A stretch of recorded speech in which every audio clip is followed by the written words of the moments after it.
Itu kalau di sekolah RPP tuh, Kak Yunda ya. Berarti ibu itu juga harus punya RPP berarti, supaya anaknya sesuai dengan tujuan.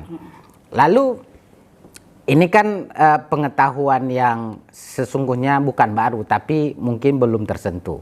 Karena sesungguhnya banyak orang begitu melahirkan anak, langsung manggil ibu. Siap tidak siap dia tetap jadi ibu. Dinamika seorang ibu itu kan tentu banyak, Kak Yunda, dalam mendidik anak. Dengan kurikulum sekolah bintang misalnya, kira-kira apa yang bisa kita share kepada ibu-ibu sehingga dia akan punya ini, menjadi ini dan sebagainya macam. Kira-kira seperti apa?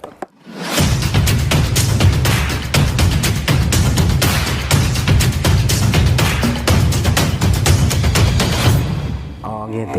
Itu kalau di sekolah RPP tuh, Kak Yunda ya. Berarti ibu itu juga harus punya RPP berarti, supaya anaknya sesuai dengan tujuan. Lalu ini kan pengetahuan yang sesungguhnya bukan baru, tapi mungkin belum tersentuh. Karena sesungguhnya banyak orang begitu melahirkan anak, langsung manggil ibu. Siap tidak siap dia tetap jadi ibu. Dinamika seorang ibu itu kan tentu banyak, Kak Yunda, dalam mendidik anak. Dengan kurikulum sekolah bintang misalnya, kira-kira apa yang bisa kita share kepada ibu-ibu sehingga dia akan punya ini, menjadi ini dan sebagainya macam. Kira-kira seperti apa? Jadi yang pertama buat para ibu di rumah nih, apalagi ibu muda ya, mama muda. Iya. Saya. Mama muda nih, bagaimana supaya kita bisa menjadi ibu bintang. Nah, gitu. Yang pertama sekali adalah bagaimana ibu mengajak suami, mengajak ayah untuk duduk bersama menyusun kurikulum keluarga.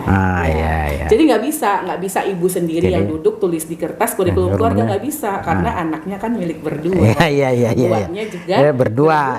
Jadi ibu nggak bisa sendiri. Kalau ibu sendiri yang ada nanti malah tingkat stresnya lebih tinggi karena ayat tidak dilibatkan. Toh di dalam Al-Quran juga banyak ayat yang menyatakan parenting itu juga harus ayah gitu kan. Jadi kerjasama antara ibu dan ayah untuk menyusun kurikulum keluarga. Keluarganya ini mau arahnya seperti apa? Kalau saya pribadi arahnya keluarga bintang gitu. Jadi sama-sama bersinar, tidak hanya ibunya, ayahnya, tapi anaknya juga gitu. Nah, arah keluarganya mau bagaimana? Terus yang kedua, bagaimana cara berkomunikasi efektif nih, Bang? Jadi yang jadi problematika sekarang kan, Bang, kenapa banyak ibu dan anak yang sering gaduh di rumah adalah pola asuh ibu zaman dulu, pola asuh mama kita yang dulu tidak tepat lagi digunakan di zaman sekarang, milenial zaman sekarang di 2022. Cuman lah kan mama dulu atau ayah dulu melotot aja kita udah takut. Udah takut Jangan kalau mama sekarang sama ayah sekarang dia ambil sapu pun ya anaknya santai aja pegang handphone. Apa mak? Mamanya udah sewot gitu kan. Nah, itu adalah salah satu gap bahwa pola asuh dulu itu tidak tepat digunakan sekarang. Oke. Kalau begitu, tadi saya balik ke yang pernyataan Kak Yunda tadi. Ayah juga berarti harus sekolah dong? Yes, of course. Jadi tapi yang utamanya saat ini karena kan ayah memang kepala rumah tangga. Iya, kalau ada waktu dua-duanya harus ikut dua. Gitu. Tapi kalau memang memungkinkan satu dulu sebagai orang tua yang selalu dan sering bersentuhan dengan anak, ya ibu dulu, start from mom dulu nggak apa-apa. Oke. Baik, Kak Yunda, ini acara kita ini disponsori oleh Hapapa. Hapapa Skincare. Ini kan selain untuk mendidik anak, ibu juga harus cantik untuk suami, dan ini sangat pas ini untuk para ibu-ibu muda supaya lebih tampil. Baik Kak Indah, baik kita ke persoalan yang tadi. Sesungguhnya begitulah pentingnya peran ibu ketika mendidik anak. Dia perlu kurikulum, dia perlu perlu ilmu, perlu sekolah. Tapi pertanyaannya kemudian, apa ada sekolah bintang nih? Itu pertanyaannya, jangan kita sebutkan Kak, tak ada. Iya, benar sekali Bang. Jadi di tahun 2022 ini, mulai dari saya dulu 2014 menjadi seorang ibu, berdasarkan referensi banyak yang saya baca, kemudian training-training yang saya ikuti itu banyak Bang sekarang. Jadi itulah salah satu enaknya kita hidup di zaman sekarang ya, di zaman now ya. Ada banyak training yang dilakukan terkait dengan parenting. Nanti mama-mama muda bisa searching training-training apa saja. Bahkan di pandemi ini training-training kebanyakan dilakukan online, termasuk dengan Sekolah Ibu Bintang yang saya gagas. Jadi di Sekolah Ibu Bintang itu kita mengedukasi para ibu muda juga, tapi banyak juga para ibu yang sudah senior. Sudah senior ya. Yang sepuh juga masuk. Iya, gitu. iya, iya. Diedukasi tentang apa? Diedukasi tentang bagaimana mereka harus menyusun kurikulum keluarga. Di dalam kurikulum keluarga itu nanti terdapat acuan bagaimana mendidik dan mengarahkan anak ini. Ketemu permasalahan harus bagaimana. Kemudian yang kedua, bagaimana ibu mampu berkomunikasi efektif dengan anak, menyesuaikan dengan karakteristik anak. Kemudian yang ketiga, bagaimana ibu memahami problem solving terkait dengan permasalahan anak dengan menyelesaikannya dengan agama. Itu paling fundamental lah ya kan. Kemudian yang ketiga adalah bagaimana ibu memahami bagaimana karakteristik anak atau modalitas belajar anak, sehingga kalau anak atau belajar di rumah tapi sambil bergerak-gerak, main-main, itu nggak dicap ibu, kok nggak belajar kau nak gitu, enggak. Jadi pengetahuan umum terkait beberapa hal yang saya sampaikan itu ada di dalam kurikulum Ibu Bintang. Saya yang menarik Kak Yunda soal komunikasi itu. Kadang-kadang ada yang bilang, mohon maaf nih Kak Yunda, anak ini katanya nggak sadar berarti dia ibunya kan. Ini kan persoalan komunikasi sebenarnya. Apa saja yang dilatih di Sekolah Bintang itu, apa saja yang dilatih pada ibu-ibu yang ikut sekolah itu? Misalnya soal komunikasinya kah, kemudian pembinaan mentalnya atau apanya gitu. Apa saja yang dilatih di situ? Oke. Dalam kurikulum pertama, komunikasi efektif itu kita training, kita edukasi ibu-ibunya itu dengan love touch parenting, komunikasi berbasis cinta dengan sentuhan cinta.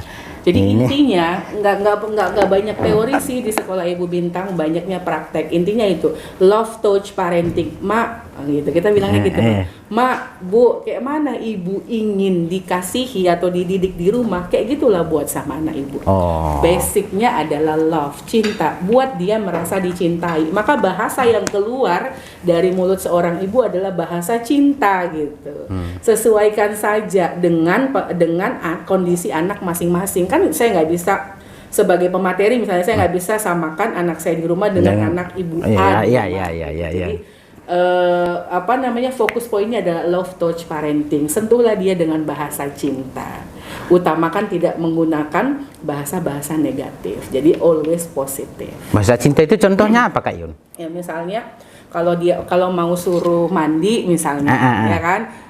Jangan pula mandilah kau, kenapa nggak mandi jangan mama kan biasa begitu. Iya. Kita zaman dulu begitu. Dia bilang kayak gitu, melotot aja, matikan TV itu. Udah tahu jam segini mau ngapain kan? Nah, misalnya gitu, Pak. Nah, kalau zaman sekarang kan saya bilang dengan kemajuan teknologi, anak-anak dekat dengan gadget, itu banyak sekali problem ibu yang tidak didengarkan. Cara mengalihkannya bukan dengan kekerasan, bukan dengan kekerasan komunikasi, tapi itu love touch parenting, sentuh dia dengan cinta. Udah jam berapa nak? Gitu ya. Udah jam berapa nak? Biasanya jam segini udah ngapain ya? Harusnya kan udah cantik. Ya kita kan mau pergi, atau kita mau beres-beres, kita mau sholat maghrib, kita mau ngapain. Jadi fokus ke bahasa positif. Positif ya. Gitu sih contoh praktik love touch parenting. Oke. Kayaknya memang menarik nih Kak soal sekolah ibu ini, karena memang penting.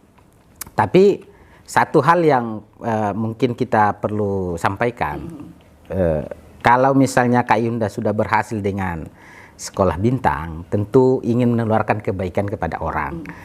Apa pesan Kak Yunda kepada ibu-ibu muda atau yang ada di Sahabat GMP ini? Apa pesannya mau disampaikan sama ibu muda dalam hal sekolah ibu ini? Jadi di era saat ini juga 2022 dengan maraknya teknologi, tentu saja banyak sumber informasi. Banyak training parenting, banyak sekolah parenting itu kan nggak harus di dalam kelas. Ada banyak sekolah dalam artian training, mengikuti kelas keilmuan terkait parenting. Ada banyak sekarang Bang tersebar. Artis ini, artis itu, ustazah ini, ustazah itu, dan semuanya itu pasti bagus. Namun pesan saya adalah jangan paksakan semua keilmuan parenting itu pas secara detail diterapkan di keluarga Anda. Tidak. Anda punya kondisi masing-masing terkait anak Anda, perbedaan komunikasi, latar belakang, kemudian modalitas belajar dan lain-lain, kemudian kepribadian juga. Jadi banyak sekali hal yang tidak bisa kita paksakan di dalam keluarga kita. Oh, kata Ustazah Oki dalam training ini harus begini. Oh, kata Ibu Septi Penny Wulandari penemu penggagas ibu profesional harus begini. Oh, kata ini tidak bisa. Kita boleh menyadur, ya kan? Kita boleh menyadur dan menyesuaikan atau memodifikasi sendiri pola asuh kita. That's why poin pertama dalam sekolah Ibu Bintang adalah paperism. Alasan-alasan kenapa kita harus ikut sekolah ibu. Kemudian yang kedua, harus menyusun kurikulum keluarga. Nah, nggak bisa disamain kurikulum keluarga Ayunda atau Ibu Septi Penny Wulandari atau Ustazah Oki dengan keluarga ibu-ibu muda di rumah. Pasti ada bedanya.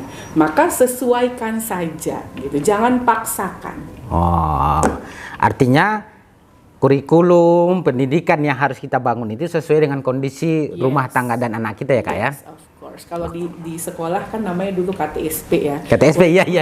Satuan Pendidikan. Iya. Nah, kalau ini juga kurikulum keluarga ya, keluarga siapa sebut namanya, mungkin keluarga Bang Mursal, istrinya siapa namanya Bang? Bu Fatimah. Kurikulum keluarga Fatimah. Oh, keren. Ya. Jadi diskusi ini sangat menarik, tapi karena waktu kita terbatas dengan narasumber kita, sesungguhnya menjadi ibu yang berkualitas itu sangat penting. Karena sesungguhnya dengan ibu yang berkualitas akan generasi bintang yang berkualitas juga. Bukan begitu Kak? Yes. Itu pertemuan kita hari ini, sahabat GMPI dimanapun Anda berada. Kami dari podcast GMPI Sumatera Utara undur diri. Kita akan ketemu di season berikutnya bersama Kak Yunda dengan pembahasan-pembahasan yang lebih menarik lagi. GMPI sanggup mengatasi tantangan. Nasrun minallah wa fathun qarib wa basyiril mu'minin. Wassalamualaikum warahmatullahi wabarakatuh.